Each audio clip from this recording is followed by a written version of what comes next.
ولا تموتن إلا وأنتم مسلمون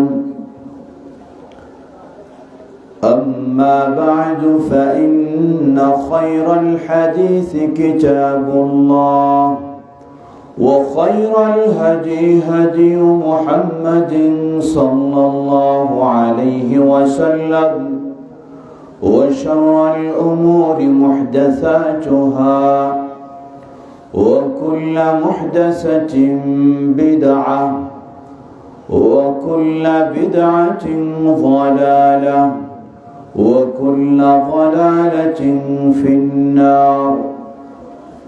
وقال الله تبارك وتعالى في سورة أخرى: يا أيها الذين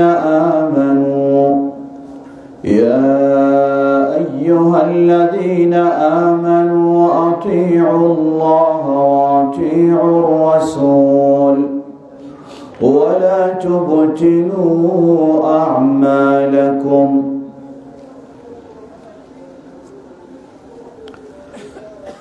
মুর্শিদা চরপাড়া, শিকারপাড়া, রানীগ্রাম ও বেলকাঠোর আহলে হাদিস সমাজের পক্ষ থেকে আয়োজিত আজকের এই 58তম ইসলামী জলসার সম্মানিত সুযোগ্য সভাপতি, নাটোর জেলা জমিয়ত আহলে হাদিসের সম্মানিত সভাপতি, বিশিষ্ট আলেমে দ্বীন শেখ অধ্যক্ষ লুৎফর রহমান, আজকের সম্মানিত প্রধান অতিথি, আমন্ত্রিত উলামায়ে কেরাম, বিশেষ করে কিছুক্ষণ আগে বরেণ্য বাগ্মী শেখ মোহাম্মদ আব্দুল হক সাহেব সহ আরও যারা বক্তব্য রেখেছেন এবং আপনাদের পক্ষ থেকে আমার সাথে বারবার যিনি যোগাযোগ রেখেছেন, আমাদের প্রিয় ভাই মাওলানা মোহাম্মদ ইদ্রিস আলী সহ অত্র কবরস্থান উন্নয়ন কল্পে যারা জড়িত, সমবেত প্রিয় দিনী ভাই, অপরদারানের মা ও বোনেরা,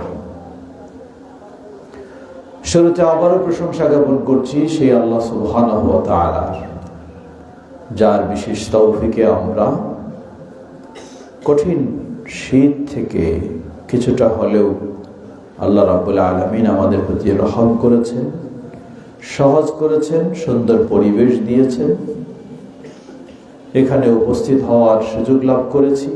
যিনি এই তৌফিক দিয়েছেন তার এই প্রশংসা জ্ঞাপনার্থে বলি আলহামদুলিল্লাহ। অতঃপর অসংখ্য সালাত ও সালাম পেশ করছি প্রিয় রাসূল মুহাম্মদ সাল্লাল্লাহু আলাইহি ওয়াসাল্লাম, তার আসহাবে কেরাম, আহলে বাইত, শেষ দিবস পর্যন্ত তার প্রতিটি একনিষ্ঠ অনুসারীদের উপর। হামদ সালাতের পরে কৃতজ্ঞতা জানাচ্ছি যারা এই কবরস্থানকে প্রস্তুত করার জন্য শুরু থেকে উদ্যোগ নিয়েছেন, কিন্তু আজকে তারা আমাদের মাঝে, যেহেতু এটি 58তম, এর মানে অধিকাংশই নেই, তারাই এই কবরে গেছেন। আল্লাহ তাদের এই অবদানকে কবুল করে নিন, এর বিনিময়ে তাদেরকে জান্নাতুল ফেরদাউস নসিব করুন। এখনো যারা এই সুন্দর দায়িত্ব পালন করে যাচ্ছেন, এজন্য বলবো সুন্দর দায়িত্ব মনে কিছু নেবেন না। আমি সাধারণত কবরস্থানের মাহফিলে কম যাই, মনে করি কেন আবার কবরস্থানের জন্য মাহফিল, এটা মাজারপন্থীরা করতে পারে, কিন্তু সুন্নাহপন্থীরা তো করতে পারে না। কিন্তু কিছু বাস্তবতা রয়েছে। আজকেই আমাকে প্রশ্ন করলেন কবর দিয়েছেন এমন এক জায়গায় যখন কোনো কবরস্থান ছিল না। এখন সেই কবরটা পরিত্যক্ত জায়গায় পৌঁছে গেছে। না কবরকে সংরক্ষণ করা সম্ভব হচ্ছে, না এটাকে মেনে নেওয়া সম্ভব হচ্ছে। তো কবরস্থান যদি না থাকে নির্দিষ্ট, তাহলে মানুষেরা বিচ্ছিন্ন বিক্ষিপ্তভাবে কবর দেবে, সেই কবরগুলিকে পরে সংরক্ষণ করা সম্ভব হয় না। তাই এটি একটি প্রশংসনীয় ও গুরুত্বপূর্ণ উদ্যোগ, বিশেষ করে যে সমস্ত এলাকায় কোনো কবরস্থান নেই সেখানে একটি অত্যন্ত গুরুত্বপূর্ণ প্রশংসনীয় উদ্যোগ বলে আমি মনে করি। তবে যেন সীমারেখা ঠিক থাকে। এর মানে কি, যেটা আগে বললাম, মাজারপন্থীরা যেভাবে কবরকে নিয়ে ব্যবসা করে, আহলুল হাদিসেরা তো কখনোই সেই প্রশ্ন আসে না। কিন্তু কোনো যেন সীমা লঙ্ঘনে না যায়, এটি আমরা খেয়াল রাখবো সবসময়। এবং কবর কেন্দ্রিক শরীয়তের সীমারেখা হয়তো বাইরে সংরক্ষণের জন্য প্রাচীর আমরা দিয়েছি, কিন্তু ভিতরে কোনো কবর কেন্দ্রিক প্রাচীর বা ভবন বা কোনো কিছু অবকাঠামো কিছুই হবে না।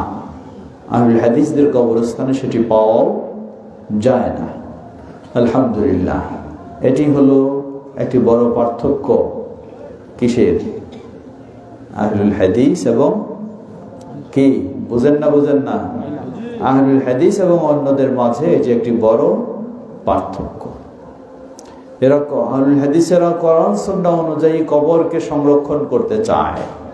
কবর, আল্লাহ রাসূল সাল্লাল্লাহু আলাইহি ওয়াসাল্লাম কবরের উপরে হাঁটতেও নিষেধ করেছেন। এর মানে একজন মানুষ মারা গেলে, যেমন অন্যদিকে আবু দাউদের হাদিস সহিহ, আল্লাহ রাসূল সাল্লাল্লাহু আলাইহি ওয়াসাল্লাম বলেন যে মৃত ব্যক্তিকে আঘাত করা, তার হাড় ভেঙে দেওয়া, জীবিত মানুষকে আঘাত করা ও হাড় ভেঙে দেওয়ার তুল্য। মানে মৃত বডিটাকেও ইসলামে সম্মান করতে হয়, সেটাকেও কষ্ট দেওয়া যায় না। তো ঠিক সেইভাবে কবরটাকেও, এটি গরু ছাগলের চারণ ক্ষেত্র বানাবো, এটি কখনো হতে পারে না। সেটাকেও সেই দিক থেকে সংরক্ষণ করতে হবে, এটি ইসলামের নির্দেশনা। অপরদিকে ওই কবর মাজার পূজার দিকে কখনো যাওয়া যাবে না। এটি আবার কঠিন ভাবে রাসূলুল্লাহ সাল্লাল্লাহু আলাইহি ওয়াসাল্লাম জীবনের শেষ মুহূর্ত বহুবার বলেছেন। কমপক্ষে জীবনের শেষ মুহূর্তে, যেই দিনটি ছিল হিজরি 11, মাস রবিউল আউয়াল, তারিখ 12, দিন সোমবার, সকাল ওয়াক্তুদ দুহা 8 থেকে 9টার দিকে উম্মুল মুমিনিন আয়েশা রাদিয়াল্লাহু তাআলা আনহা তিনি বলেন, আমার ঘরেই, আমার কোলেই মাথা দিয়ে রাসূলুল্লাহ সাল্লাল্লাহু আলাইহি ওয়াসাল্লাম শুয়ে রয়েছেন। জীবনের শেষ দিন, শেষ সময়, মৃত্যু যন্ত্রণায় ছটপট করছেন। একবার চাদরটা দিয়ে চেহারা ঢেকে নিচ্ছেন, শ্বাস বন্ধ হয়ে যাচ্ছে, চাদরটাকে সরিয়ে ফেলছেন। পাশেই পানির পাত্র, হাত ডুবিয়ে নিয়ে চেহারাটা মুছে নিচ্ছেন আর বলছেন, লা ইলাহা ইল্লাল্লাহ ইন্না লিল মাউতি সাকারাত, লা ইলাহা ইল্লাল্লাহ। মৃত্যু যন্ত্রণা খুবই কঠিন যন্ত্রণা। আল্লাহু আকবার। রাসূলুল্লাহ সাল্লাল্লাহু আলাইহি ওয়াসাল্লামের মতো ব্যক্তি যদি বলেন মৃত্যু যন্ত্রণা খুবই কঠিন যন্ত্রণা, তাহলে আমাদের কি অবস্থা হতে পারে? আল্লাহ আমাদের জন্য মৃত্যুকে সহজ করে দিন। সেই কঠিন মুহূর্তে রাসূলুল্লাহ সাল্লাল্লাহু আলাইহি ওয়াসাল্লাম বললেন, কাতালাল্লাহু আল ইয়াহুদা ওয়ান নাসারা ইত্তাখাযু কুবুর আমবিয়াইহিম মাসাজিদ। আল্লাহ সেই ইহুদ এবং খ্রিস্টানদেরকে ধ্বংস করুন। কি অপরাধ? তারা তাদের নবীদের কবরগুলিকে সেজদার স্থান বানিয়ে নিয়েছে। জীবনের শেষ মুহূর্তে এই শিরকি কর্মকাণ্ড থেকে রাসূলুল্লাহ সাল্লাল্লাহু আলাইহি ওয়াসাল্লাম তার উম্মাহকে সতর্ক করেছে। আজকে আমরা বলতে পারি দৃঢ়তার সাথে এই সতর্কবাণী শতভাগ পালন করার চেষ্টা করে পৃথিবীর বুকে একমাত্র আহলুল হাদিসেরা, ঠিক কিনা? একমাত্র আহলুল হাদিসেরা। কিন্তু ভিন্ন যারা রয়েছেন, আফসোসের সাথে বলতে হয়, যেই দিনটিতে, যেই মুহূর্তে রাসূলুল্লাহ সাল্লাল্লাহু আলাইহি ওয়াসাল্লাম এই কবর পূজা, মাজার পূজা সব কিছুর ক্ষেত্রে চরমভাবে সতর্ক করলেন এবং তাদের ধ্বংসের জন্য বদদুয়া করলেন, কিন্তু সেই দিনটিকে ঈদে মিলাদুন নবী হিসাবে এবং কবর মাজারে যত রকমের অপকর্ম সেই কর্মের দিন হিসাবে তারা ধার্য করে নিয়েছেন। নাউযুবিল্লাহ। প্রিয় ভাইরা আমার, তাই বিষয়টি শুধু প্রাসঙ্গিক হিসাবে স্মরণ করে দিলাম। আল্লাহ আমাদেরকে আমাদের সঠিক আকীদা আদর্শের আলোকে যেইভাবে তাওহীদ ও সুন্নাহর পথে চলার আমরা চেষ্টা করি, আল্লাহ আমাদেরকে সর্বদা অবিচল থাকার তৌফিক দান করুন। প্রিয় ভাইরা আমার, এটাও তো কবরস্থানের জায়গা নাকি? কবর নেই কিন্তু কবরস্থানের জায়গা। হতে পারে এই জায়গাটা আমাদেরও জায়গা হবে একদিন। আল্লাহ সুবহানাহু ওয়া তাআলা যেন আমরা তাওহীদের সাথে জান্নাতের সুসংবাদ নিয়ে কবরে যেতে পারি, আল্লাহ আমাদের জন্য কবুল করে নিন। আল্লাহ সুবহানাহু ওয়া তাআলা সুসংবাদ দিয়েছেন, সত্যি এটি বড় আনন্দের সুসংবাদ। মানুষ দুনিয়াতেই জান্নাতের সুসংবাদ নিয়ে আখিরাতে যেতে পারে। বলুন আলহামদুলিল্লাহ। কিভাবে সেটি? আল্লাহ সুবহানাহু ওয়া তাআলা সূরা ফুসসিলাত 30 নম্বর আয়াতে বলেন,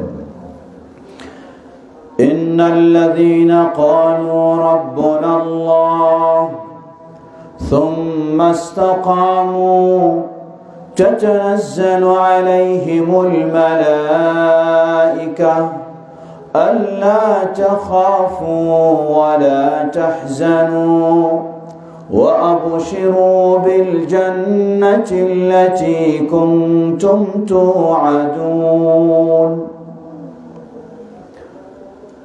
পৃথিবীর বুকে যারা জান্নাতের সুসংবাদ নিয়ে পরপারে গেছেন, আমরা কম বেশি কিছু জানি।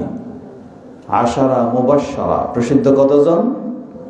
10 জন, যারা জান্নাতের সুসংবাদ নিয়ে আল্লাহ সুবহানাহু ওয়া তাআলার কাছে গেছেন। বলুন আলহামদুলিল্লাহ। কারা তারা? সেই আবু বকর সিদ্দিক রাদিয়াল্লাহু আনহু, সেই ওমর ইবনে খাত্তাব রাদিয়াল্লাহু আনহু, সেই ওসমান ইবনে আফফান রাদিয়াল্লাহু আনহু, আলী ইবনে আবি তালিব রাদিয়াল্লাহু আনহু সহ আরো 6 জন। যেই 10 জন সুপ্রসিদ্ধ, এর অর্থ এই নয় এই 10 জনই শুধু সীমাবদ্ধ, তা নয়। আরো বহু সাহাবী রয়েছেন যারা জান্নাতের সুসংবাদ নিয়ে পৃথিবী থেকে বিদায় নিয়েছেন। উদাহরণস্বরূপ হাদিস সহিহুল বুখারীর নবী সাল্লাল্লাহু আলাইহি ওয়াসাল্লাম সাহাবীদেরকে নিয়ে আলোচনা করছেন। হঠাৎ সেই গ্রাম্য একজন বেদুইন মানুষ এসে গেলেন, এসে বললেন, হে আল্লাহর রাসূল সাল্লাল্লাহু আলাইহি ওয়াসাল্লাম, দুল্লানি আলা আমালিন ইযা আমিলতু দাখালতুল জান্নাহ। হে আল্লাহর রাসূল সাল্লাল্লাহু আলাইহি ওয়াসাল্লাম, আমাকে এমন কিছু আমলের সংবাদ দিন, আমি যখন সেই আমলগুলি করতে পারবো তাহলে আমি এর বিনিময়ে জান্নাতে যেতে পারব। রাসূলুল্লাহ সাল্লাল্লাহু আলাইহি ওয়াসাল্লাম তাকে বললেন, তা'বুদুল্লাহ ওয়া লা তুশরিকু বিহি শাইআ। প্রথমে হলো ইবাদত কার? যারা বলেন কার? আল্লাহ। দ্বিতীয় হলো সব ইবাদত নষ্ট করে দিতে পারে মুহূর্তের মাঝে। দীর্ঘ জীবন আপনি ইবাদত করেছেন, 60, 70, 80, 100 বছর বা তারও বেশি, মুহূর্তের মাঝে সব ইবাদত একেবারে বাতিল হয়ে যাবে। ওয়ালা তুশরিক বিহি, আল্লাহর সাথে শিরকে লিপ্ত হয়ো না। ওয়া তুকিমুস সালাহ আল মাকতুবা, ফরজ সালাত আদায় করবে। ওয়া তুআদ্দি যাকাত আল মাফরুদা, ফরজ যাকাত আদায় করবে, ওয়াতাসুমা রমাদান, রমাদানের সিয়াম পালন করবে, এতটুকু বললেন জান্নাতে যাওয়ার জন্য। এর অর্থ এই নয় তাকে হজের কথা বলেননি তাই হজ করতে হবে না, এটা আবার নয়। তিনি হয়তো দরিদ্র ছিলেন, রাসূল সাল্লাল্লাহু আলাইহি ওয়াসাল্লাম দেখলেন যে এই লোকটার কি নয়, হজ ফরজ হয়নি, তাই তাকে ওই পর্যন্ত বলেননি, তার সামর্থ্য অনুযায়ী ওই পর্যন্ত বলেছেন। বলার পরে সে ব্যক্তি বললেন, হে আল্লাহ রাসূল সাল্লাল্লাহু আলাইহি ওয়াসাল্লাম, আল্লাহর কসম করে বলছি আপনি যা বলেছেন এতটুকুই করব, এর চেয়ে বেশি করব না, বলে তিনি চলে যাচ্ছেন।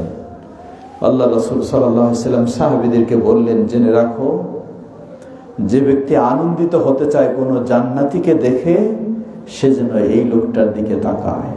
সুবহানাল্লাহ, জীবন্ত জান্নাতী পৃথিবীতে পায়ে হেঁটে যাচ্ছে। রাসূলুল্লাহ সাল্লাল্লাহু আলাইহি ওয়াসাল্লাম বললেন যে জান্নাতীকে দেখে আনন্দ পেতে চায় সে যেন এই লোকটার দিকে তাকায়। সুবহানাল্লাহ, এর মানে কি তিনিও কি সুসংবাদ পেয়েছেন? জান্নাতের সুসংবাদ পেয়েছেন। তো আল্লাহ সুবহানাহু ওয়া তাআলা আমাদেরকেও সেই সুযোগ দিয়েছেন, আমরাও চেষ্টা করলে দুনিয়ার জীবনে জান্নাতের সুসংবাদ নিয়ে আখিরাতে যেতে পারবো ইনশাআল্লাহ। বলুন ইনশাআল্লাহ।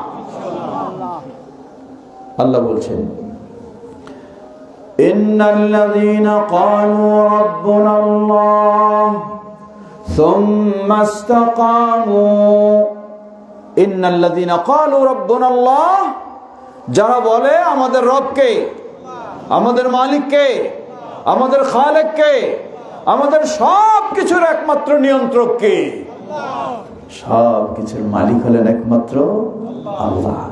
কত কঠিন শীত, শীতকে দূর করার জন্য ছোট্ট একটি ঘরের ভিতরে একদিকে হিটার জ্বালাই, আরেকদিকে গরমের কাপড় গায়ে দিই, আরেকদিকে তৈল মাখি, কত কিছু চেষ্টা করি, তবু দেখা যায় ছোট্ট একটি ঘর থেকে শীত দূর করানো যায় না।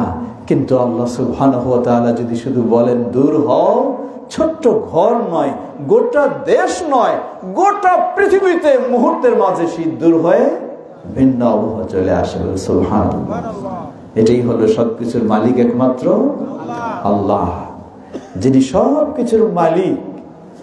সুতরাং সকল ইবাদত হবে কার জন্য?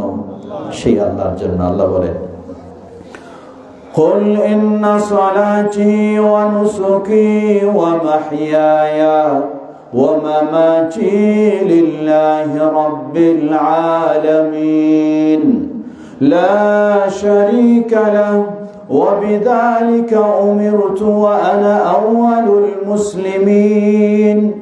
বলো, তুমি ঘোষণা দাও, ইন্না সালাতি, আমার সালাত, ওয়া নুসুকি, আমার কুরবানি, আমার যাবতীয় ইবাদত, এমনকি মাহইয়ায়া ওয়া মামাতি, আমার গোটা জীবন, আমার মরণ, সব কিছু কার জন্য? লিল্লাহি রাব্বিল আলামিন। লিল্লাহি তাকবীর, লিল্লাহি তাকবীর। কোন আল্লাহ? লা শারীকা লাহু, যেই আল্লাহর কোন দিক থেকে কোন রকমের শরীক নেই। সবকিছুর মালিক কে? ভাবে দেখুন, এই দেশ ছোট্ট একটি দেশ ঠিকই, কিন্তু জনবহুল হিসাবে পৃথিবীতে সুপ্রসিদ্ধ দেশ। এই দেশের এতদিন ধরে রাজত্ব, এতদিন ধরে ক্ষমতা, যেন সর্বক্ষমতার ব্যক্তি যিনি ছিলেন, আজকে তিনি নিজের ঘরে থাকারও ক্ষমতা রাখেন না। সুবহানাল্লাহ, সুবহানাল্লাহ। সব মালিক কে? ক্ষমতা কার হাতে? এটি বিশ্বাস রাখতে হবে, এটি মনে রাখতে হবে। আমাদেরকেও শিক্ষা নিতে হবে। আরেকজন যেমন তার ঘরে থাকারও ক্ষমতা রাখে না, আমারও অবস্থা ওই হতে পারে, যদিও আমি জুলুম সীমালঙ্ঘনে চলে যাই, ঠিক কিনা? শিক্ষা নিতে হবে ইতিহাস থেকে। প্রিয় ভাইরা আমার, সুতরাং আল্লাহ বললেন, ইন্নাল্লাযীনা ক্বালু রাব্বুনাল্লাহ, যারা এই তাওহীদের স্বীকৃতি দেয়, এই তাওহীদকে মেনে নেয়, জীবনের সব ক্ষেত্রে একমাত্র ইবাদত করে কার? ডাকে কাকে? সাহায্য চায় কার কাছে? আনুগত্য করে কার? দিন মানে কার? বিধান মানে কার? সব কিছু আল্লাহ। সুম্মা ইসতাকামু, একদিন দুদিন নয়, আজকে ওয়াজ শুনলেন, মনটা খুব চাঙ্গা হয়ে গেল, 2-4 দিন চললেন, 1 সপ্তাহ, তারপর কি ভুলে গেলেন? চলবে না। আল্লাহ বলছেন সুম্মা ইসতাকামু, ওই কবরে যাওয়ার মুহূর্ত পর্যন্ত ওই তাওহীদের উপরেই থাকবেন, সেই ঈমানের উপরেই থাকবেন, শিরক মুক্তই থাকবে।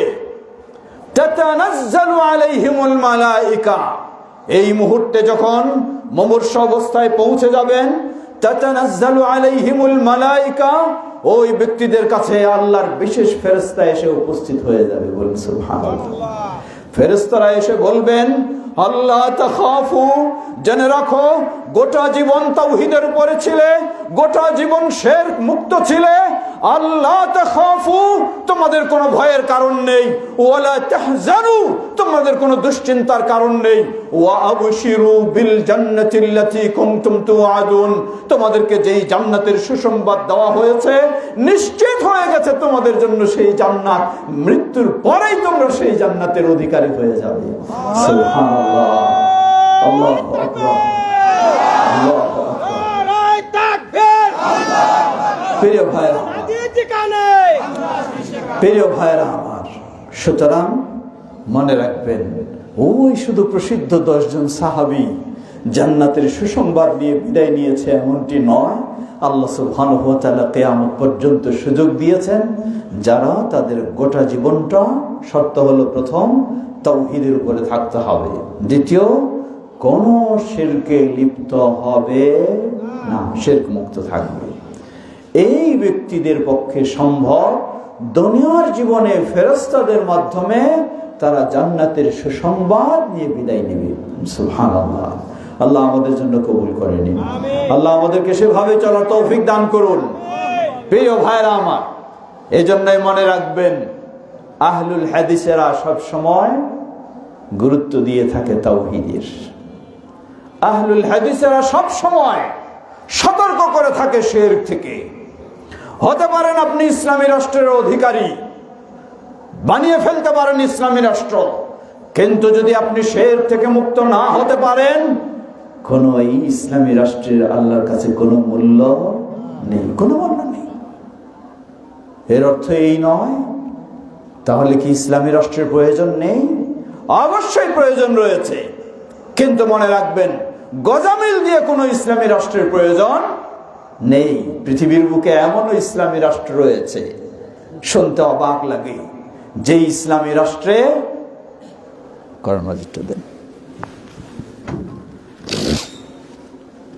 যে ইসলামী রাষ্ট্রে এই কোরআন মানারও সুযোগ নেই। সুবহানাল্লাহ বলবেন না নাউজুবিল্লাহ বলবেন? হ্যাঁ, যে ইসলামী রাষ্ট্রে এই কোরআন মানারও সুযোগ নেই।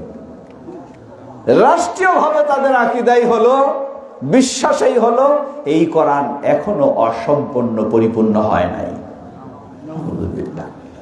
বলেন কেমনে? আপনি সাধারণ মানুষ, আপনাকে সহজ ভাষায় বুঝায়। কোরআন খুলে দেখুন, কোরআন মাজিদে সূরা রয়েছে সূরা মুহাম্মদ, আছে না? তাহলে কোরআন মাজিদে সূরা আলীটা গেল কোথায়? কোরআন মাজিদ খুলে দেখুন, পাবেন সূরা মারিয়াম, আছে না? তাহলে সূরা ফাতেমা গেল কোথায়? কোরআন মাজিদ খুলে দেখুন, পাবেন সূরা ইউসুফ, আছে না? তাহলে সূরা হাসান হুসেন গেল কোথায়? এর মানে এখনো এই কোরআন অপরিপূর্ণ। আসবে সূরা আলী, আসবে সূরা ফাতেমা, আসবে সূরা হাসান হুসাইন। কি বলবেন এবার বলেন তো? জোরে বলেন, ভয় কিসের? দুর্বলতা আছে? এই মতবাদ নিয়ে যদি আপনি ইসলামী রাষ্ট্র গড়ে ফেলেন, এই রাষ্ট্র দিয়ে ইসলামের সামান্যতম কোনো কাজ হবে না। শুধু কোরআন নয়, রাসূলুল্লাহ সাল্লাল্লাহু আলাইহি ওয়াসাল্লামের ওই রাষ্ট্রে কোনো হাদিস মানার সুযোগ নাই। ওই রাষ্ট্রে যাদেরকে আল্লাহ সুবহানাহু ওয়া তাআলা দুনিয়ার যুগে, দুনিয়ার বুকে জান্নাতের সুসংবাদ দিয়ে তুলে নিয়েছেন, তাদেরকে লানত বর্ষণ করে মুরতাদ হিসাবে গালিগালাজ করা হয়। শুধু এতটুকু নয়, এই কোরআনের আয়াতগুলো বিকৃত করে আবু বকর ওমর রাদিয়াল্লাহু আনহুকে লানত বর্ষণ করে আয়াত তৈরি করে কোরআনে প্রিন্ট করা হয়। এটি কথা নয়, গল্প নয়, বাস্তব। তেহরানে এটা এখনো প্রিন্ট হয়। ভাবতে অবাক লাগে যে উম্মুল মুমিনিন আয়েশা রাদিয়াল্লাহু আনহা যখন তাকে সেই অপবাদ দেওয়া হয়েছিল, স্বয়ং আল্লাহ সুবহানাহু ওয়া তাআলা সপ্তম আসমানের ঊর্ধ্বে থেকে সূরা নূরের আয়াতগুলি নাজিল করে উম্মুল মুমিনিন আয়েশা রাদিয়াল্লাহু আনহাকে গোটা পৃথিবীর বুকে অপবাদ মুক্ত করেছিলেন। কিন্তু আফসোস, আজও ওই ইসলামী রাষ্ট্রে উম্মুল মুমিনিন আয়েশা রাদিয়াল্লাহু আনহাকে জেনাকারী, ব্যভিচারিণী, জাহান্নামী বলে আখ্যায়িত করা হয়। এই হলো ইসলামী রাষ্ট্র, এই আপনার মডেল।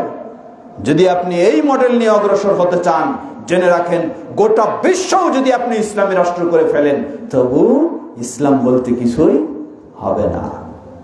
এই জন্য আহলুল হাদিসেরা সবসময় গুরুত্ব দেয় সেটাই, যেই গুরুত্ব দিয়েছেন সকল নবী রাসূলগণ। আল্লাহ রাব্বুল আলামিন বলেন, ওয়ালাকাদ বা'আসনা ফি কুল্লি উম্মাতিন রাসূলা আন ই'বুদুল্লাহা ওয়াজতানিবুত তাগুত। ওয়ালাকাদ বা'আসনা ফি কুল্লি উম্মাতিন রাসূলা, আমি প্রতিটি জাতির কাছে রাসূল প্রেরণ করেছি। রাসূলের মূল দায়িত্ব ছিল দুটি। প্রথম হলো আন ই'বুদুল্লাহ, ইবাদত হবে কার? আনুগত্য হবে কার? সেজদা হবে কার জন্য? মাঝে মাঝে পীর সাহেবের জন্য চলে, হ্যাঁ চলবে না। আজীব কথা, কিভাবে মানুষকে বিভ্রান্ত করে লক্ষ্য করুন। যাদেরকে আপনি হক্কানি বলছেন, তারা কিভাবে মানুষকে ঈমান থেকে কেড়ে নিয়ে জাহান্নামের দিকে নিয়ে যায়। সুন্দরভাবে আপনাকে বোঝানোর চেষ্টা করে। কি বোঝায়? দুনিয়ার আদালতে আপনি কি নিজে নিজেই হাকিমের কাছে কথা বলবেন, না উকিল লাগবে? কি আমার কথা শুনতেছেন না শুনেন না? নিজে নিজে কথা বলবেন না উকিল লাগবে? উকিল লাগবে। তাহলে দুনিয়ার আদালতে যদি আপনি নিজে কথা বলার ক্ষমতা না রাখেন, উকিল ধরতে হয়, তাহলে আহকামুল হাকিমিন কে? সেই মহান আল্লাহর আদালতে আপনি কি নিজে নিজে কথা বলতে পারবেন? সেখানেও উকিল লাগবে। সেই উকিলটা কে? সেই উকিলই হলো পীর সাহেব। এই জন্য আপনাকে মুরিদ হতেই হবে। মুরিদ না হলে আল্লাহর আদালতে কোনো কথা বলার উকিল খুঁজে পাবেন না। শুধু এতটুকুই নয়, আরো অগ্রিম সুসংবাদ, যদি মুরিদ হয়ে যান তাহলে পীর সাহেব আপনার জন্য বিশাল স্টিমার নিয়ে রেডি হয়ে থাকবে। ওই স্টিমারে তুলে পুলসিরাত পার করে কোথায় নিয়ে যাবে? হ্যাঁ বলেন, নিয়ে যাবে কোথায়? জান্নাতে না কোথায়? জাহান্নাম। কোনো সন্দেহ নাই, কে ঠিক কিনা? যারা এই ঘোষণা দিতে পারে তারা কোনো সন্দেহ নাই জাহান্নামে তারা নিয়ে যাবে। জান্নাতে নেওয়ার তাদের অধিকার নেই, তাদের বাবার সম্পদ নয় জান্নাত। কিভাবে মানুষের ঈমানটাকে কেড়ে নেওয়া হয়? এই জন্য আহলুল হাদিসেরা বলে, আহলুল হাদিসদের আকীদা বিশ্বাস, এই পীর বলতে এই প্রথা ইসলামে কখনো ছিল না। বাস্তব বিষয় একটু চিন্তা করেন। যারা ইমাম আবু হানিফা রাহিমাহুল্লাহকে সবচেয়ে বেশি গুরুত্ব দেয়, তারা বড় পীর বানালে তো ইমাম আবু হানিফা রাহিমাহুল্লাহকে বানানো দরকার ছিল, ঠিক কিনা? হ্যাঁ, কিন্তু বড় পীর কি ইমাম আবু হানিফা? না, বড় পীর আরেকজন। কে? আব্দুল কাদের জিলানী। আশ্চর্যের বিষয় হলো, আব্দুল কাদের জিলানী কে? আব্দুল কাদের জিলানী তিনি একজন ভালো মানুষ। তিনি হলেন হাম্বলি মাযহাবের মানুষ, হানাফি মাযহাবেরও নয়, তিনি হাম্বলি মাযহাবের মানুষ। আব্দুল কাদের জিলানীর বই পুস্তক দেখুন, তিনি কিভাবে রুকুর আগে পরে রফউল ইয়াদাইনের সালাতের পদ্ধতি তিনি বর্ণনা দিয়েছেন। হতবাক হতে হয় বিষয়গুলি কি ধরনের সাংঘর্ষিক। এজন্য রাসূলুল্লাহ সাল্লাল্লাহু আলাইহি ওয়াসাল্লামের যুগে পীর কে ছিলেন? কেউ ছিল না। আবু বকর রাদিয়াল্লাহু আনহুর যুগে কে ছিলেন? কেউ নয়। ওমর রাদিয়াল্লাহু আনহুর যুগে, ওসমান রাদিয়াল্লাহু আনহুর যুগে, আলী রাদিয়াল্লাহু আনহুর যুগে, গোটা সাহাবীদের যুগে, উমাইয়া যুগে, আব্বাসীয় যুগে, এমনকি প্রসিদ্ধ চার ইমাম আবু হানিফা রাহিমাহুল্লাহ, ইমাম মালিক, ইমাম শাফিঈ, ইমাম আহমদ বিন হাম্বল রাহিমাহুল্লাহর যুগে কেউ ছিল না। এজন্যই সমস্যাটা বলবেন, সমস্যাটা কোথায়? সমস্যাটা হলো, ভয়ঙ্কর সমস্যা হলো দুই জায়গায়। প্রথম, এই পীরপন্থী মানুষেরা আল্লাহকে যতটুকু ভালোবাসে তার চেয়ে বেশি ভালোবাসে তার পীরকে। বরং এই বেশি ভালোবাসা নয়, সেই পীরের প্রতি কত আস্থা রাখে মানুষের হৃদয়ের খবর কে জানেন? এটি মুমিনদের বিশ্বাস, কিন্তু মুরিদানদের বিশ্বাস কে জানে? নাউযুবিল্লাহ, কোন পর্যায়ে নিয়ে গেছে? ভয়ঙ্কর ঈমান তাওহীদ থেকে বের করে শিরকে নিয়ে গেছে। দ্বিতীয় আরেকটা ভয়ঙ্কর জায়গা, মানুষের জীবনে সকল ইবাদতে কার অনুসরণ করবে? না, ইবাদত হবে আল্লাহর। ইবাদত হবে কার জন্য? আল্লাহর জন্য। অনুসরণ হবে কার? রাসূলুল্লাহ সাল্লাল্লাহু আলাইহি ওয়াসাল্লামের। এই ভয়ঙ্কর প্রথাটা কি করেছে? এক হলো ইবাদত হবে সেই আল্লাহ, সেই আল্লাহর সাথে শিরকে লিপ্ত করে দিয়েছে। দ্বিতীয় হলো অনুসরণ হবে, একজন মুসলিমের সকল ক্ষেত্রে মডেল হলেন লাকাদ কানা লাকুম ফি রাসূলিল্লাহি উসওয়াতুন হাসানা, মডেল হলেন মুহাম্মদ সাল্লাল্লাহু আলাইহি ওয়াসাল্লাম। কিন্তু মুহাম্মদ সাল্লাল্লাহু আলাইহি ওয়াসাল্লামকে মডেল বাদ দিয়ে মডেল হিসেবে গ্রহণ করেছে কাকে? পীর সাহেবকে। সালাতে দাঁড়াবে, চিন্তা করে আমার পীর সাহেব কেমনে সালাত পড়ে বা কেমনে বলেছেন। যাকাত দিবে, ভাবে আমার পীর সাহেব কি বলেছেন। অথচ একজন মুসলিমের হতে হবে, সালাতে দাঁড়াবে, সে চিন্তা করবে আমার প্রিয় রাসূল মুহাম্মদ সাল্লাল্লাহু আলাইহি ওয়াসাল্লাম কিভাবে সালাত আদায় করেছেন সেভাবে আমি করব। যাকাত দেবে, চিন্তা করবে কিভাবে আমার নবী যাকাত দিয়েছেন, দিতে বলেছেন সেভাবে দেব। ইসলামের যে কোনো বিষয়, সব বিষয়গুলির ক্ষেত্রে করতে হবে একমাত্র কার জন্য? একমাত্র করতে হবে আল্লাহর জন্য। এটির নাম হলো তাওহীদ। দ্বিতীয় হলো একমাত্র অনুসরণ হবে কার? মুহাম্মদ সাল্লাল্লাহু আলাইহি ওয়াসাল্লামের। এটির নাম হলো সুন্নাহ। এই তাওহীদ ও সুন্নাহর জায়গা দুটোকেই, দুই জায়গায় দখল করেছে কারা? এই পীরতন্ত্রের কারবার। এই বিষয় তাহলে ভয়ঙ্কর কোন দিকে নিয়ে গেছে। এজন্য আমরা অনেক সময় স্মরণ করে দেই, আজকে কবরস্থানের পাশে আমরা রয়েছি, মনে রাখবেন একজন মুসলিম তার ইসলাম শুরু হবে এই দুই দিয়ে। শুরু হবে আশহাদু আল্লা ইলাহা ইল্লাল্লাহু ওয়াহদাহু লা শারীকা লাহু ওয়া আশহাদু আন্না মুহাম্মাদান আবদুহু ওয়া রাসূলুহু। এই কালিমা শাহাদার অর্থই হলো আমার জীবনের সব ইবাদত হবে একমাত্র কার জন্য? সকল ইবাদত হবে সেই আল্লাহর তাওহীদের উপরে, শিরক মুক্ত হয়ে। দ্বিতীয় হলো সকল ইবাদত হবে কাকে অনুসরণ করে? ওয়া আশহাদু আন্না মুহাম্মাদান আবদুহু ওয়া রাসূলুহু। আহলুল হাদিসেরা এই কথাই স্মরণ করে দেয়, আমার গোটা জীবনটাই গড়ে তুলতে হবে একমাত্র ইবাদত হবে কার?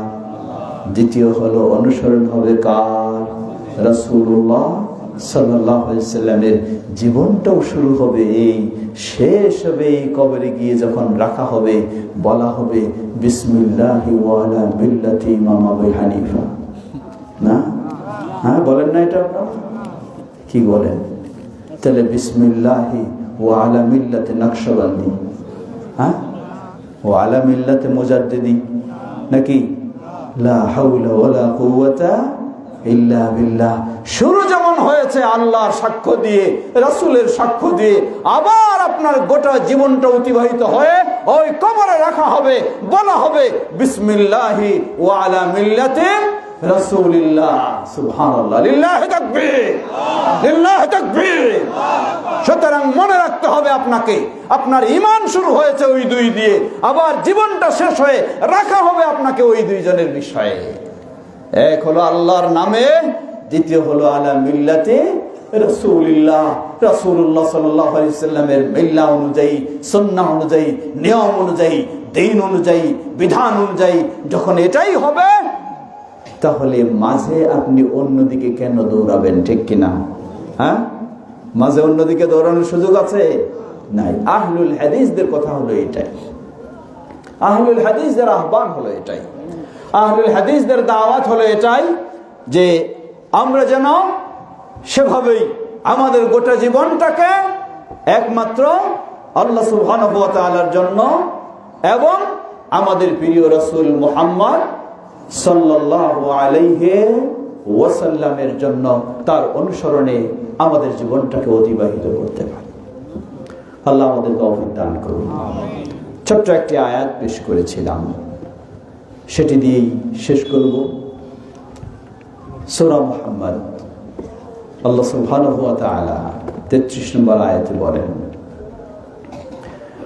ইয়া আইয়ুহাল্লাযীনা আমানু আতিউল্লাহ ওয়া আতিউর রাসূল ওয়া লা তুবতিলু আ'মালাকুম। ওহে যারা ঈমান এনেছো, আতিউল্লাহ, আনুগত্য কার? আল্লাহ। বিধান কার? আল্লাহ। জীবন পরিচালনা করব কার নির্দেশে, কার বিধানে? আল্লাহ।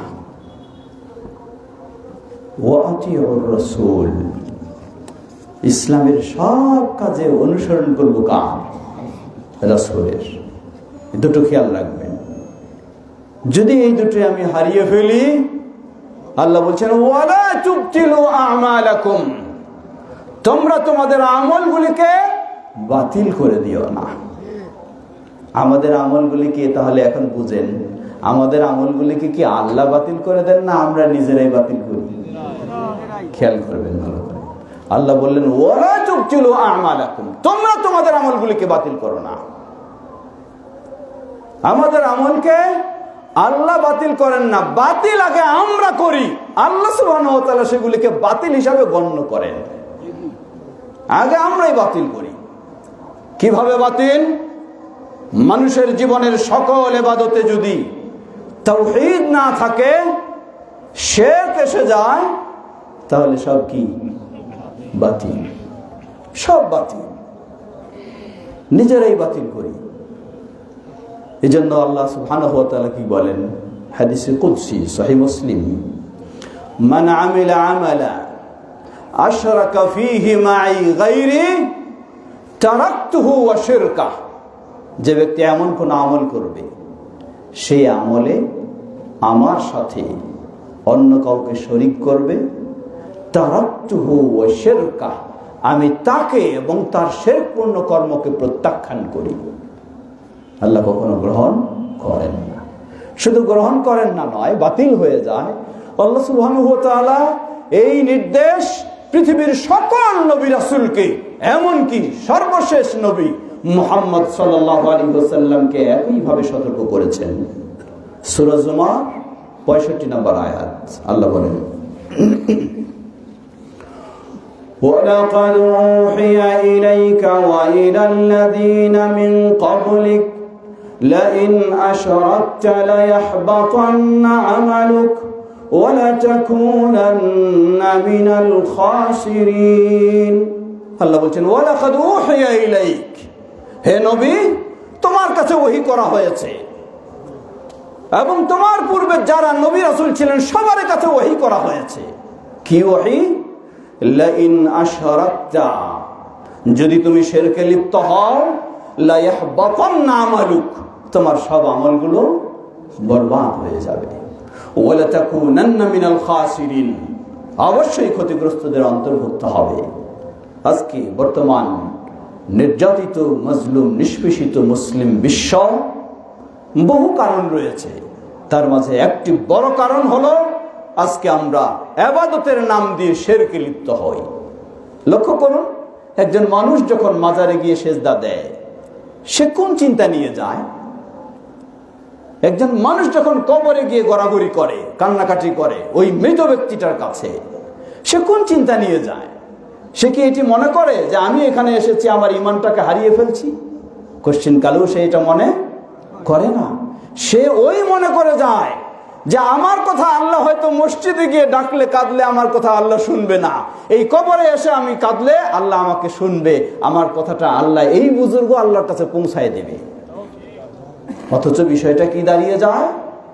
আল্লাহ সুবহানাহু ওয়া তাআলা বলেন সূরা মায়েদা 72 নম্বর আয়াত, ইন্নাহু মান ইউশরিক বিল্লাহ ফাকাদ হারামাল্লাহু আলাইহিল জান্নাহ ওয়া মাওয়াহুন নার ওয়া মা লিয-যালিমিনা মিন আনসার।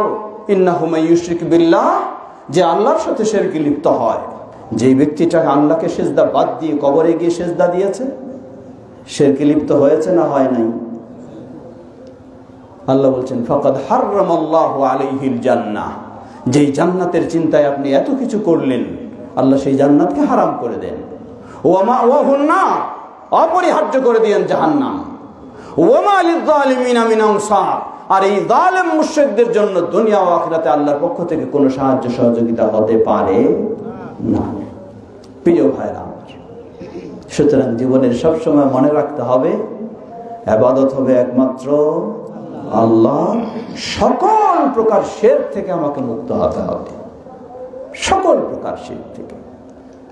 আজকে আমরা কথাবার্তাও অনেক সময় শিরকে লিপ্ত হই, খুব সূক্ষ্ম জিনিস, হয়তো কেউ এটাকে কিছুই মনে করবেন না, কিন্তু দেখা যায় সেটি শিরক। ছোট্ট একটি উদাহরণ দেই, বড় বড় বিষয় তো প্রকাশ্য আছেই। মাহফিলে আসতেছেন, ওই রাস্তার কাজ হচ্ছে, তাই না? হচ্ছে কি না? হুজুট খেলেন, কি বললেন? হুজুট খাওয়া বুঝেন না? বুঝেন না? হুজুট খেলেন, কি বললেন? না, কয়জন ইন্নালিল্লাহ বলে? সবাই বলে ও বা, ও মা, কি বলে না? সবাই বলে এটা। লা হাওলা ওয়ালা কুওয়াতা ইল্লা বিল্লাহ। আপনি মুসলিম, আপনি আল্লাহতে বিশ্বাসী, আপনার মুখ দিয়ে বের হবে কি ও মা কে বলে? ও মা তো তারাই বলে যারা মাকে দেবতা হিসেবে বিশ্বাস করে এবং মায়ের সাহায্য সহযোগিতা তাদের বিপদে চায়।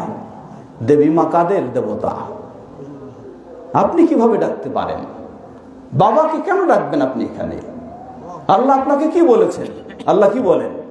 আল্লাহ বলেন ওয়াবাশশিরিস সাবিরিন আল্লাযীনা ইযা আসাবাতুহুম মুসিবাহ ক্বালু ইন্না লিল্লাহি ওয়া ইন্না ইলাইহি রাজিউন। হে নবী, সুসংবাদ দিয়ে দিন ধৈর্যশীলদের, যারা বিপদের সম্মুখীন হলে বলবে ও মা নাকি, হ্যাঁ ও বা, বলবে ইন্না লিল্লাহি ওয়া ইন্না ইলাইহি রাজিউন। একজন মুসলিম ছোট হোক বড় হোক, যে বিপদেই হোক না কেন, সে স্মরণ করবে কাকে? সাহায্য চাইবে কার কাছে? মুক্তি চাইবে কার কাছে? আল্লাহর কাছে। মুসলিমের মুখ দিয়ে কখনো ও বা ও মা বের হতে পারে না। আপনি হয়তো বলতে পারেন যে এটি সাধারণ মানুষের কালচার। না, কেন কালচার হবে? মুসলিমের কালচার হবে ইসলামী কালচার, মুসলিমের কালচার হবে ইমানি কালচার। মুসলিমের প্রতিটি কথায় হয় তাওহীদ থাকবে, যদি না থাকে তাহলে এসে যাবে কি? শিরক। আপনি বিপদের সময় যখন বলবেন ইন্না লিল্লাহ, এটা হলো তাওহীদ। আর বিপদের সময় যখন বলবেন ও বা ও মা, কি এটা? এটা শিরক। এটাই শিরক। শিরক তো বড় বড় আছেই, এই ছোট ছোট বিষয়গুলি কারণটা কি? এগুলি হলো আমাদের এই দেশের সব মানুষ এক সময় কি ছিল? হ্যাঁ, আল্লাহর ইবাদতকারী ছিল না, কি ছিল? সেই হিন্দু পরিবেশ থেকে এসেছে। তাই এখনো সেই ভাষাগুলি, সেই শব্দগুলি আমাদের ভিতরে ঘুরপাক খাচ্ছে, এখনো আছে সেগুলি। কারণটা কি? আমাদের ইমানি দুর্বলতার কারণে, তাওহীদি দুর্বলতার কারণে সেই পরিভাষাগুলি আমরা বর্জন করতে পারিনি। প্রিয় ভাইরা আমার, কথা খুব দীর্ঘ করব না, রাত তো অনেক হয়ে গেছে। আমি সাধারণত মানুষের 12টা বাজাই না, কিন্তু আজকে আমাকে নিয়ে এসেছেন এই অনেক বিলম্বে। তারপরও শেষ করবো, যেহেতু মেহমান এসে গেছেন। মনে রাখতে হবে তাহলে গোটা জীবনটাই কার জন্য? আল্লাহর জন্য। এই তাওহীদের বিষয় সব সময় মনে রাখতে হবে। আর তাওহীদ আপনার তখন ঠিক থাকবে যখন আপনি কি থেকে মুক্ত থাকবেন? শিরক থেকে মুক্ত থাকবেন। এটি অবশ্যই। গোটা দুনিয়া আপনি ইসলাম বানিয়ে ফেলেন, কিন্তু যদি আপনি শিরক থেকে মুক্ত না হতে পারেন, কোনই সফলতা নেই, কোনই সফলতা নেই। আপনি একাই হলেও সাধ্য অনুযায়ী আপনাকে সর্বোচ্চ ত্যাগ স্বীকার করতে হবে শিরক থেকে মুক্ত হওয়ার। আল্লাহ আমাদের তৌফিক দান করুন। তাহলে বললাম আমরা, আল্লাহ নিজেই বললেন তোমরা তোমাদের আমলগুলিকে বাতিল করে দিও না। প্রথম বাতিল হয় আল্লাহর আনুগত্য, আল্লাহর তাওহীদ যদি না থাকে, শিরক এসে যায়, সেটি বাতিল। দ্বিতীয়, ওয়াতিউর রাসূল, কার অনুসরণ? রাসূলের অনুসরণ। মডেল হলেন আমাদের রাসূলুল্লাহ সাল্লাল্লাহু আলাইহি ওয়াসাল্লাম। আজকে কত দুর্বল হয়ে গেছি আমরা, লক্ষ্য করুন। আমাদের তরুণেরা, আমাদের যুবকেরা, তাদের দিকে দেখলে মনে হয় তাদের মডেল মুসলিম বলতে কেউ নেই। কোন নষ্ট ভ্রষ্ট নায়ক গায়ক, তারাই হলো আজকে তাদের খেলোয়াড়, অমুক তমুক, এরাই হলো তাদের মডেল। তাই তাদের চুল কেমনে, এরাও চুল কাটে সেই রকম, ঠিক কিনা? যুবক একজন আসছে দূর থেকে, দেখে মনে হলো মাশাআল্লাহ যুবক ছেলে, যুবক বয়সে দাড়ি রেখেছে, খুশির খবর। কাছে যখন চলে আসে তখন দেখি আল্লাহু আকবার, এ তো ইসলামের দাড়ি না। কিসের দাড়ি এটা? এ হলো কোন নাস্তিক, কোন সেই খেলোয়াড়, তার এরকম একটা দাড়ির কাটিং আছে, সেই কাটিং এসে দাড়ি রেখেছে। সে মুহাম্মদ সাল্লাল্লাহু আলাইহি ওয়াসাল্লামের অনুসরণ করে দাড়ি রাখে নাই। কারণটা কি? কারণটা হলো আজকে আমরা নতুন প্রজন্মকেও সঠিক দিন শিক্ষা দিতে পারছি না। দীর্ঘ একটি লম্বা সময় চলে গেছে যেখানে ইসলামী শিক্ষা কতই না কঠিন ছিল। আল্লাহ রাব্বুল আলামিন আমাদেরকে কিছুটা হলেও রক্ষা করেছেন, বলুন আলহামদুলিল্লাহ। আল্লাহ আমাদেরকে আরো কোরআন সুন্নাহর দিকে, সঠিক ইসলামের দিকে ফিরে যাওয়ার তৌফিক দান করুন। আল্লাহ আমাদের এই দেশকে সকল সেই বাতিল ষড়যন্ত্র থেকে হেফাজত করুন। প্রিয় ভাইরা আমার, এজন্য আমাদের উচিত আমাদের সন্তানদেরকেও শিক্ষা দিতে হবে। সন্তানদেরকে কি শিক্ষা দেব? সুবহানাল্লাহ, আল্লাহ রাব্বুল আলামিন সেই সিলেবাসও দিয়েছেন।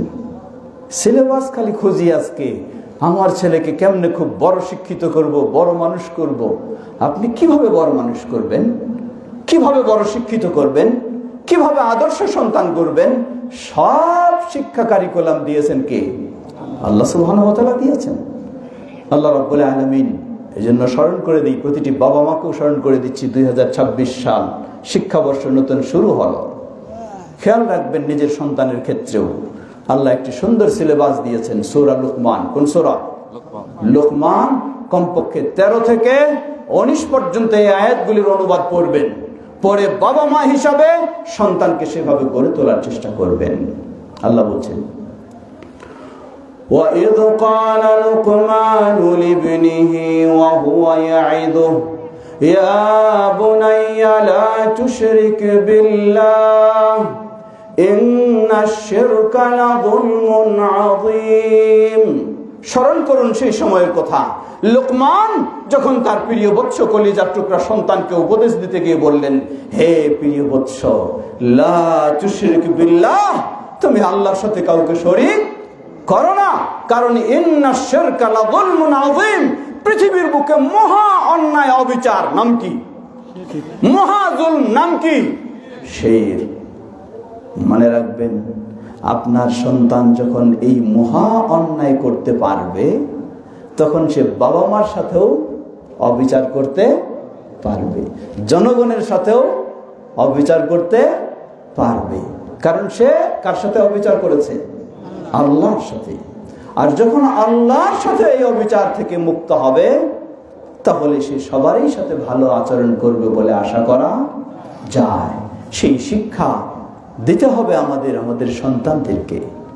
আল্লাহ রাসূল সাল্লাল্লাহু আলাইহি ওয়াসাল্লাম বললেন, হাদিস সহিহ, রাসূল সাল্লাল্লাহু আলাইহি ওয়াসাল্লাম বলছেন, মানুষেরা জান্নাতে যাবে।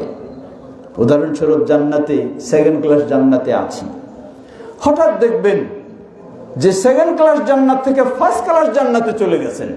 সুবহানাল্লাহ, সেকেন্ড ক্লাস জান্নাত থেকে ফার্স্ট ক্লাস জান্নাতে চলে গেছেন। হতবাক হবেন যে কিভাবে, আপনার তো সেখানে কোনো ইবাদত বন্দেগী নেই, অটোমেটিক ভাবে আপনি সেকেন্ড ক্লাস জান্নাত থেকে ফার্স্ট ক্লাসে গেলেন কিভাবে?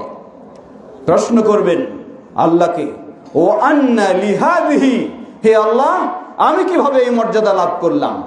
আল্লাহ জবাব দিবেন, লিইস্তিগফারি ওয়ালাদিকা লাকা, জেনে রাখো তুমি চলে এসেছো পৃথিবী থেকে ঠিকই, কিন্তু তুমি রেখে এসেছো তোমার সেই সন্তান, যেই সন্তান তোমার জন্য প্রতিটি মুহূর্তে বলে রব্বির হামহুমা কামা রাব্বায়ানি সগীরা। ওই সন্তানের সেই দোয়া, সেই ইস্তিগফারের কারণে আজকে তোমার জান্নাতের এই মর্যাদা অটোমেটিক ভাবে বৃদ্ধি হয়ে গেছে। সুবহানাল্লাহ, আল্লাহু আকবার। সন্তান শুধু গড়লেই হবে না, সন্তান আদর্শ সন্তান করার চেষ্টা করুন। এজন্য অবশ্যই আজকে লক্ষ্য করুন, নতুন প্রজন্ম আমরা ভয়াবহ অবস্থায় রয়েছি। এদেরকে বলা হচ্ছে প্রশাসনিক একটি পরিভাষা কিশোর গ্যাং, মানে যুবক তো দূরের কথা, তার আগেই এখন এদের গ্যাং তৈরি হয়েছে। এরা যত রকমের সমাজে অপকর্ম বখাটে সবকিছু কর্মকাণ্ড করে যাচ্ছে। কেন? কারণ কি? ইসলাম নির্দেশ দিয়েছে, মুরু আওলাদাকুম বিসসালাহ ওয়া হুম আবনাউ সাবঈন। তোমার সন্তানের বয়স যখন 7 বছর তখনই কি করো? হাতে মোবাইল তুলে দাও নাকি? হ্যাঁ, অবস্থা আজকেই। আল্লাহ নির্দেশ, ইসলাম নির্দেশ দিচ্ছে তাকে সালাতের নির্দেশ দাও, আর আমরা তার হাতে মোবাইল তুলে দিচ্ছি। দুনিয়ার অশ্লীলতার জগতে চলে যাচ্ছে। ওয়াদরিবুহুম আলাইহা ওয়া হুম আবনাউ 10, বয়স যখন তার 10 বছর হয়, এরপরেও যদি সে অমনোযোগী হয়, গাফেল হয় সালাতে, ওয়াদরিবু, তাদেরকে শাসনের ব্যবস্থা করো। সত্যি কোনো সন্দেহ নেই, আপনি পরীক্ষা করে দেখুন, যেই সন্তান, যেই ব্যক্তি তার সন্তানকে ছেলে হোক বা মেয়ে হোক এই 7 বছর 10 বছর এইভাবে গুরুত্ব দিয়েছে, তাকে নামাজি বানানোর চেষ্টা করেছে, ওই সন্তান আল্লাহরও অবাধ্য নয়, ওই সন্তান বাবা মারও অবাধ্য নয়, ঠিক কিনা? আর যেই সন্তানের ক্ষেত্রে কোনো খোঁজ খবর নেই, সে আল্লাহরও অবাধ্য, অটোমেটিক কারো বাধ্য? বাবারও অবাধ্য, বাবা মারও অবাধ্য। সেই সন্তানেই বাবা মার সাথে সদাচরণ তো দূরের কথা, তাদের জন্য দোয়া করা তো দূরের কথা, বাবা মা বৃদ্ধ হয়ে গেলে ঘর থেকে বের করে তাদেরকে আজকে বৃদ্ধাশ্রমে পাঠানো হচ্ছে, ঠিক কিনা? সুতরাং স্মরণ করুন, সচেতন হন, সন্তানদেরকে ইসলাম শিক্ষা দেওয়ার। আপনার সন্তানকে ডাক্তার বানাবেন, ইসলাম বাধা দেয়নি। ইঞ্জিনিয়ার বানাবেন, ইসলাম বাধা দেয়নি। কিন্তু ইসলাম বলেছে আপনার সন্তানকে নাস্তিক ডাক্তার বানাতে পারবেন না, আপনার সন্তানকে নাস্তিক ইঞ্জিনিয়ার বানাতে পারবেন না। ইসলাম বলে আপনি মুসলিম হলে আপনার সন্তানকে মুসলিম ডাক্তার বানাতে হবে, নামাজি ডাক্তার বানাতে হবে, নামাজি ইঞ্জিনিয়ার বানাতে হবে। তাহলে বাবা মা সেই সন্তান যে ডাক্তার হবে মুসলিম ডাক্তার, ডাক্তার ইঞ্জিনিয়ার হবে মুসলিম ইঞ্জিনিয়ার, সে নিজেও নিজেকে উপকৃত করবে, বাবা মাকে উপকৃত করবে, সমাজকে উপকৃত করবে। সেই হবে দেশের শুভাকাঙ্ক্ষী, না হলে সে হবে দেশের বড় দুর্নীতিবাজ, ঠিক কিনা? প্রিয় ভাইরা আমার, সুতরাং নতুন শিক্ষাবর্ষে বসেছি আজকে এই কবরস্থানের পাশে। সবাইকে যেতে হবে, সবাইকে যেতে হবে।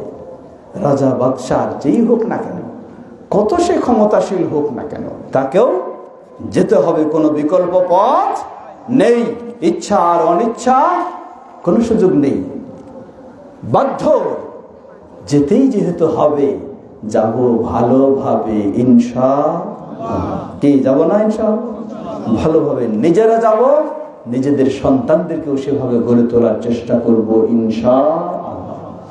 সেই গড়ে তোলার মাপকাঠি দুটো জিনিস সবসময় খেয়াল রাখতে হবে। প্রথম হলো তাওহীদের উপরে শিরক মুক্ত, দ্বিতীয় হলো সুন্নাহর আলোকে কি মুক্ত? সুন্নাহর আলোকে হলে কি মুক্ত হতে হবে? বিদআ মুক্ত। বিদআ একটি ভয়ঙ্কর বিষয়, বিদআ একটি ভয়ঙ্কর বিষয়। আপনি ভাবছেন সুন্দর ইবাদত করছেন, বিশাল সওয়াবের কাজ করছেন, অথচ আল্লাহ রাসূল সাল্লাল্লাহু আলাইহি ওয়াসাল্লাম 1400 বছর পূর্বেই তিনি ঘোষণা দিয়েছেন। তিনি বলেন, জেনে রাখো, ওয়া শাররুল উমুরি মুহদাসাতুহা, নিকৃষ্ট কাজ হলো ইবাদতের নামে, ইসলামের নামে যা নতুন নতুন আবিষ্কার করা হবে। ওয়া কুল্লু মুহদাসাতিন বিদআহ, প্রতিটি নতুন আবিষ্কৃত কাজগুলি হলো বিদআহ, আর প্রতিটি বিদআতই হলো কি? হেদায়েত নাকি? হ্যাঁ, এখানে দেখেন কিছু আলেম সমাজ মানুষকে কিভাবে বিভ্রান্ত করেছে। 1400 বছর পূর্বে নবী মুহাম্মদ সাল্লাল্লাহু আলাইহি সাল্লাম ঘোষণা দিলেন, ওয়া কুল্লু বিদআতিন দালালা, সকল প্রকার বিদআত হলো কি? গোমরাহি। আর আমাদের কিছু আলেম ফতোয়া দিয়ে দিলেন, না না, ভয়ের কারণ নাই। কি? বিদআতে হাসানা আর বিদআতে সাইয়্যা, এই কিছু ভালো বিদআত আছে, এগুলি করা যাবে। এই ঘোষণা দিয়ে আপনাকে বিদআতে একটি ফাঁদ পেতে রেখেছে। অথচ রাসূলুল্লাহ সাল্লাল্লাহু আলাইহি ওয়াসাল্লাম 1400 বছর আগে এক বাক্যে ব্যবহার করেছেন, এক শব্দ বলেছেন, ওয়া কুল্লু বিদআতিন দালালা। অন্য বর্ণনায় এসেছে ওয়া কুল্লু দালালাতিন ফিন্নার। প্রিয় ভাই ও বোনেরা, সুতরাং আমরা চেষ্টা করব আমাদের জীবনে সর্বক্ষেত্রে খেয়াল রাখা, তাওহীদের পথে, সুন্নাহর পথে, শিরক এবং বিদআ থেকে মুক্ত হওয়া। শিরক বিদআর মাঝেই ইসলামের সকল বিষয়গুলি, গড়ে নিষিদ্ধ বিষয়গুলি এসে যায়। ইমাম আবু হানিফা রাহিমাহুল্লাহ বিশেষ করে তিনি আরো কতগুলি বিষয় গুরুত্ব দিয়েছেন। আজকে আমাদের সমাজে যখন বলা হয় হাদিস সহিহ হতে হবে, কিছু ভাইয়েরা বলে যাও সহিহ হতে হবে, এর আবার নতুন কথা নিয়ে আসলো। আরে নতুন কি? আপনি কি ইমাম আবু হানিফা রাহিমাহুল্লাহকে চিনেন? সেই ইমাম আবু হানিফা রাহিমাহুল্লাহ 80 হিজরিতে পৃথিবীতে এসেছেন, 150 হিজরিতে পৃথিবী থেকে বিদায় নিয়েছেন রাহিমাহুল্লাহ। তিনি তার জীবদ্দশায় স্পষ্ট করেছেন, যা সহিহ সনদে প্রমাণিত। তিনি বলেন, জেনে রাখো, ইযা সাহহাল হাদিস ফাহুয়া মাযহাবি। ইমাম আবু হানিফা রাহিমাহুল্লাহ বলে গেছেন, জেনে রাখো, আমি ঘোষণা দিয়ে যাচ্ছি, স্পষ্ট করে যাচ্ছি, যখনই পৃথিবীর বুকে যেখানে যখনই কোন হাদিস সহিহ বলে প্রমাণিত হবে, ফাহুয়া মাযহাবি, সেটাই হলো আমার মতপথ। বলুন আলহামদুলিল্লাহ। ইমাম আবু হানিফা রাহিমাহুল্লাহ এত সুন্দর নির্দেশনা দিয়ে গেছেন, কিন্তু আফসোসের সাথে বলতে হয়, আজকে যত রকমের জাল যায়িফ হাদিস যেগুলি গ্রহণ করা হয়, সেই ইমাম আবু হানিফা রাহিমাহুল্লাহর মাযহাবের দোহাই দিয়ে আবার সেগুলির আশ্রয় নেওয়া হয়। বিষয়টি অত্যন্ত দুঃখজনক। ইমামগণ, সেই প্রসিদ্ধ ইমামগণ, তারা হকের উপরে ছিলেন, চেষ্টা করেছেন মুসলিম উম্মাহকে সেই দিক নির্দেশনা তারা দিয়েছেন। আমরা যেন সেভাবেই তাদেরকে মূল্যায়ন করতে পারি। আল্লাহ আমাদের তৌফিক দান করুন। সর্বশেষ পর্দার আড়ালের মা বোনদেরকেও স্মরণ করে দিতে চাই, ইসলাম নারীদের জন্য সহজ। বলুন আলহামদুলিল্লাহ। ইসলাম নারীদেরকে দায়িত্ব দেয়নি যে দেশ চালাতে হবে, ঝগড়া করে একটা দেশটাকে আগুনে ফেলে দিতে হবে, কি ঠিক না কিনা? ইসলাম নারীদেরকে আলহামদুলিল্লাহ শান্তির জায়গায় রেখেছে। আর এই শান্তির জায়গা নারীরা যখন গ্রহণ করে নেবে, আল্লাহ সুবহানাহু ওয়া তাআলা ওই পারেও তাদেরকে সহজেই শান্তির জায়গা দেবেন ইনশাআল্লাহ। আল্লাহ রাসূল সাল্লাল্লাহু আলাইহি ওয়াসাল্লাম বললেন, কোন মুসলিম নারী দিন-রাত 24 ঘন্টায় 5 ওয়াক্ত সালাত আদায় করবে। কয় ওয়াক্ত? তবে কার অনুসরণ করে? বাপদাদার নয়। সল্লু কামা রাআইতুমুনি উসাল্লি।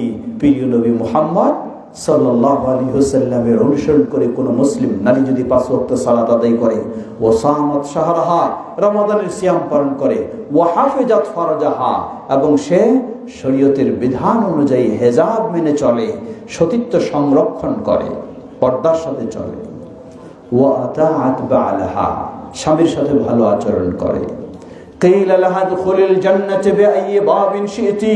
ওই মুসলিম নারীকে কিয়ামতের কঠিন বিভীষিকাময় দিনে তাকে বলা হবে, দুনিয়ার জীবনে কষ্ট করে তুমি সালাত আদায় করেছো, সিয়াম পালন করেছো, পর্দার সাথে ধৈর্যের সাথে তুমি চলেছো, ধৈর্যের সাথে তুমি স্বামীর সাথে ভালো আচরণ করেছো, যার বদৌলতে তোমার জন্য আজকে সুসংবাদ হলো, তোমার সামনে জান্নাতের সব দরজাগুলিকে খুলে দেওয়া হয়েছে। যেই দরজা দিয়ে ইচ্ছা হয় তুমি সেই দরজা দিয়ে জান্নাতে প্রবেশ করো। সুবহানাল্লাহ, আল্লাহু আকবার। ইসলাম মা বোনদের জন্য কত সহজ করে দিয়েছে। ভাববেন, মনে রাখবেন, মা বোনেরা কারা? তারা বাইরের কেউ নয়। হয় আমাদের মা, অথবা আমাদের স্ত্রী, অথবা আমাদের বোন, অথবা আমাদের মেয়ে, এর বাইরে কেউ নয়। সুতরাং আমাদের সকলের দায়িত্ব মাকে সহযোগিতা দেওয়া, স্ত্রীকে সেভাবে পরিচালনা করা, মেয়েকে সেভাবে গড়ে তোলা, বোনকে সেভাবে গাইড দেওয়া। তাহলেই আমরাও সৌভাগ্যবান হব যে আমাদের মা হবেন জান্নাতি, আমাদের স্ত্রী হবেন জান্নাতি, আমাদের মেয়েরা হবে জান্নাতি। সুবহানাল্লাহ, কতই না আনন্দের বিষয়। তাই আমাদেরও সেই দায়িত্ব রয়েছে তাদেরকে সহযোগিতা দেওয়া। আমরা যেন সেই সহযোগিতা দিয়ে সকলেই জান্নাতি হতে পারি। আল্লাহ আমাদের সকলকে সে তৌফিক দান করুন। প্রিয় ভাইরা আমার, পরিশেষে সংক্ষিপ্তভাবে স্মরণ করে দিতে চাই, আমাদের সকলকে সামাজিকভাবে সর্বক্ষেত্রে ঐক্যবদ্ধ হয়ে পরস্পরের সহযোগিতা দিয়ে তাওহীদ ও সুন্নাহর পথে এগিয়ে চলতে হবে।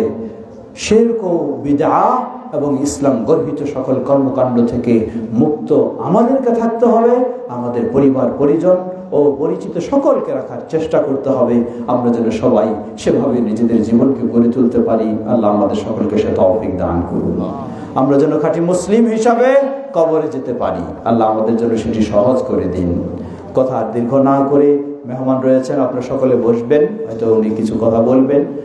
প্রিয় ভাইরা আমার, পরিশেষে আবারও সকলকে আহ্বান জানাই, বাংলাদেশ জামিয়াত আহলে হাদিসে সেই আহ্বান জানায় আমরা যেন সকলেই সুন্দরভাবে ঐক্যবদ্ধ হয়ে তাওহীদ ও সুন্নাহর পথে চলতে পারি। আল্লাহ আমাদের সকলকে সে তৌফিক দান করুন। আমাদের মাঝে উপস্থিত অনুপস্থিত যারা অসুস্থ রয়েছেন, আল্লাহ সকলকে পরিপূর্ণ সুস্থতা দান করুন। যারা বিপদগ্রস্ত, আল্লাহ তাদেরকে বিপদ থেকে মুক্তি দান করুন। বিশ্বব্যাপী নির্যাতিত মাজলুম মুসলিমদেরকে আল্লাহ হেফাজত করুন। সেই ঘাতক সন্ত্রাসী ইহুদিদেরকে আল্লাহ তাদের ষড়যন্ত্রে তাদেরকে ধ্বংস করে দিন। আমাদের দেশের সকলকে ইসলামের পক্ষে, ইসলামের প্রতি আল্লাহ হেদায়েত দান করুন। আজকে যে কবরস্থানে রয়েছি, আল্লাহ আমাদের এই কবরবাসী সকলকে যারা ঈমানের সাথে বিদায় নিয়েছেন তাদেরকে জান্নাতুল ফেরদাউস নসিব করুন। আমাদের প্রিয়জন বাবা মা ভাই বোন তাদের ভুল ত্রুটি ক্ষমা করে জান্নাতুল ফেরদাউস নসিব করুন। আর আমরা সকলে যেন ঈমানের সাথে আল্লাহর কাছে বিদায় নিতে পারি, যেতে পারি। আল্লাহ আমাদের জন্য সেটি কবুল করে নিন। আমাদের স্নেহের সন্তানদেরকে যেন ইসলামের আলোকে গড়ে তুলতে পারি। আল্লাহ আমাদের সকলকে সে তৌফিক দান করুন। সুবহানাকাল্লাহুম্মা ওয়া বিহামদিকা আশহাদু আল্লা ইলাহা ইল্লা আনতা আস্তাগফিরুকা ওয়া আতুবু ইলাইক। আসসালামু আলাইকুম ওয়া রাহমাতুল্লাহি ওয়া বারাকাতুহু। আস্তাগফিরুল্লাহ।